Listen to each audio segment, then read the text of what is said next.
The GTA 6 release is nearing closer every single day, and from what we've seen so far, it's looking like it's going to be worth the wait. But why in 12 years since the release of GTA 5 has no company even come close to Rockstar, and it's to the point that it feels like there's literally zero competition? Is it the time, money, or the developer expertise that will force GTA 6 to the top of the charts? Or is it just the plain incompetence from the opposition? Today we're taking you through all the insider knowledge on why GTA 6 has no competition, and what this could mean for the future of the gaming industry. So without further ado, let's dive in. To start off, I think it's important we talk about the gaming industry nowadays. In the past, it felt like there was a lot more competition in my opinion, and all of the biggest companies were always focused on delivering the best and most polished game. And it's not just that us players are blinded by nostalgia, the games back in the day were actually better. For example, it's pretty obvious that all of the old Call of Duty Black Ops games absolutely clear the new ones, as well as the old Assassin's Creed games as well. But fast forward to today, and it feels like that passion is almost lost, with the industry now being riddled with half-finished games, endless amounts of microtransactions, as well as shallow and meaningless stories. It feels like players nowadays are almost conditioned to expect patches and fixes on day one, and I don't need to tell you that that obviously shouldn't be the case. And on top of that, due to this money-hungry nature, most games just lack depth, and this leads to games dying right after the cash grab. Personally, I can't remember a game in recent times that hasn't got boring after 2 weeks of playing. A great example of this is Splitgate, which absolutely blew up for a few weeks before dying off almost instantly. So although this was really unfortunate, it's a testament to how quickly players move on, and it's clear that Rockstar understands this very well. It's not a coincidence that they don't make bad games. Yes, they may take longer than a lot of the copy and paste studios nowadays, but they never disappoint and they deliver quality every single time.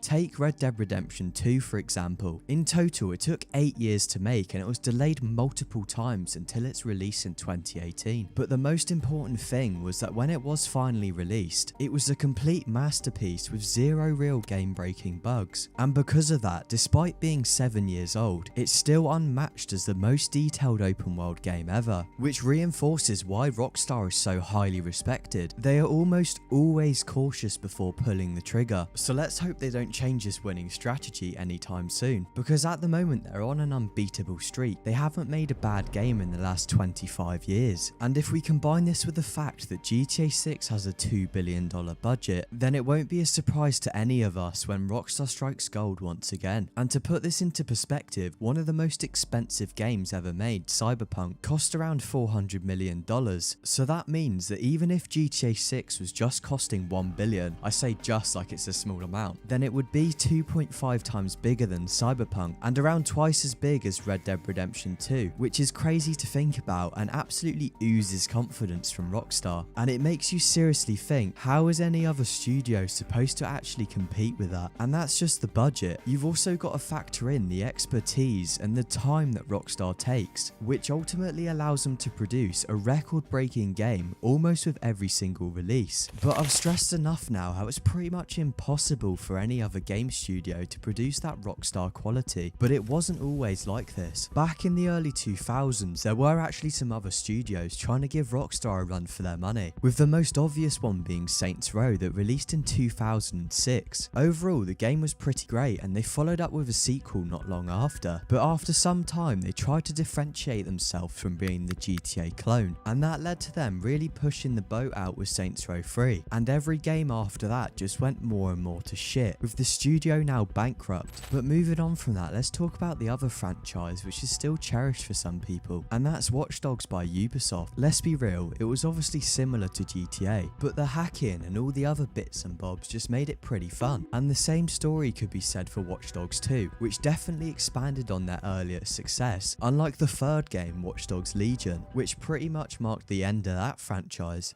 And following on from that now, that leaves us with GTA, who is now looking quite lonely at the top. But that's only going to be exaggerated with the release of GTA 6, which is aiming to be sort of a one-stop shop for all of us. I mean, we're all expecting a fantastic single player and online, as well as unlimited variety that allows you to do whatever you want at any time. So for many of us, GTA 6 is going to be the only game that's even worth installing, because there's going to be something for everyone, and I mean everyone. So if you've ever experienced the pain of friends who can't decide on a common game to play, then hopefully GTA 6 is going to solve this problem. And that leads on to my next point. The rumour is that the map is supposed to be 2.5 times the size of GTA 5, with hundreds of enterable interiors, as well as new and improved NPCs. But that's not surprising for any of us. We've all seen how realistic GTA 6 looks, but even the insane leap in graphics between trailer 1 and 2 really leaves you wondering what trailer 3 is going to look like. The fact that trailer 1 looked fantastic, and I didn't think it could get much better, but then fast forward to trailer 2 and it really did. It's just crazy to think that even Rockstar is still iterating and improving on their own quality, which is already so superior. So once GTA 6 finally drops, it's gonna set a new benchmark for the whole gaming industry, and once it's set, people's expectations can't just magically drop lower, so it's gonna create a really interesting scenario. Either other studios step up, or they're just left behind in the dust. But adding on to that now, let's talk about the true elephant in the room, that being GTA Online. Obviously, the predecessor to GTA 6 was a massive success, but I say that with a strong emphasis on GTA Online, which has made Rockstar over 8 billion to date thanks to shark cards. So for any company at all, surpassing the biggest entertainment product of all time is quite a feat, and of course we're all expecting Rockstar to replicate this same success with GTA 6 Online, and on top of that they'll be looking to surpass that as well, keeping the game relevant and players hooked for at least the next 10 to 20 years. Oh god, the reality of that is pretty depressing, and you can bet that Rockstar's gonna milk this even more than GTA 5. With the recent acquisition of 5M, which you may have seen already, it's highly likely that fully integrated RP servers come into GTA 6, and adding on to this, it's a possibility that we have official roleplay servers as well, maybe even ones which are specifically for Twitch streamers, as this wasn't ruled out by Twitch's CMO. But what's more exciting for us regulars is the high chance of UGC maps, similar to that of what we've seen in Fortnite and Roblox. Just imagine the variation that that's going to bring, and if it's possible, then we're definitely going to see gun game in GTA 6.